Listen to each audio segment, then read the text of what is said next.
أعوذ بالله من الشيطان الرجيم بسم الله الرحمن الرحيم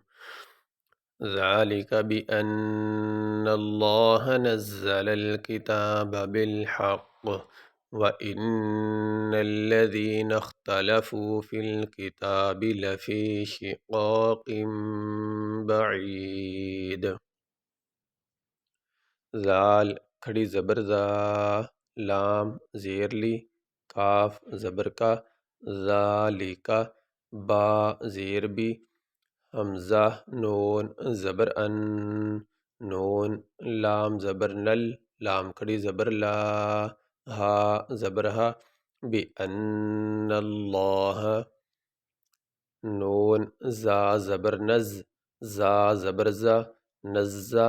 لام، لام زبر لل،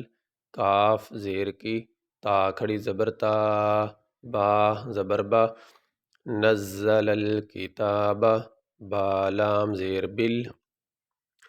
حا قاف زبر حق، قاف زیر قی، بالحق، واو زبر وا، حمزہ نون زیر ان، نون لام زبر نل، لام زبر لا، وَإِنَّ اللہ، زال یا زیر زی، نون خا زبر نخ، تا زبر تا، لام زبر لا، فا واو پیش فو، وَإِنَّ الَّذِينَ اخْتَلَفُوا،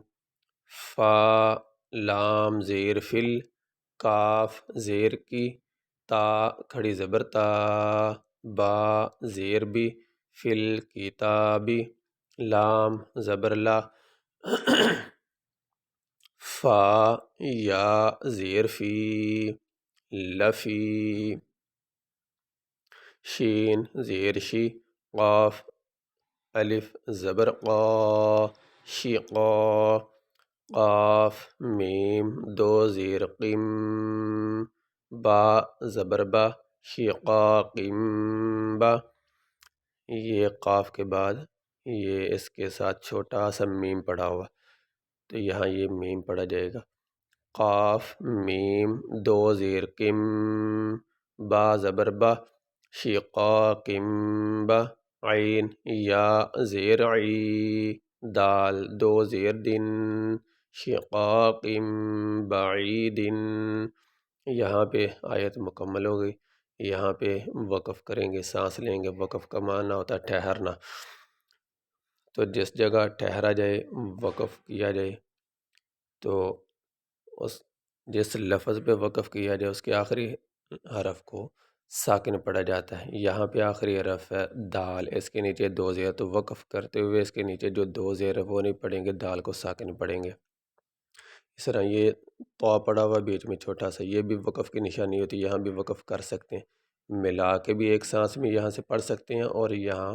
سانس بھی لے سکتے ہیں۔ اور اگر یہاں پہ ہم وقف کریں گے تو وقف کرنے کی صورت میں قاف جو ہے اس کو ساکن پڑھیں گے، اس کے نیچے جو زیر ہے وہ نہیں پڑھیں گے، اور اگر ملا کے ایک ہی سانس میں اس کو پڑھتے ہیں سارا کٹھا تو پھر یہ جو نیچے زیر ہے وہ پڑھی جائے گی۔ ذَلِكَ بِأَنَّ اللَّهَ نَزَّلَ الْكِتَابَ بِالْحَقِّ وَإِنَّ الَّذِينَ اخْتَلَفُوا فِي الْكِتَابِ لَفِي شِقَاقٍ بَعِيدٍ۔ یہ سبق ہمارا مکمل ہوا۔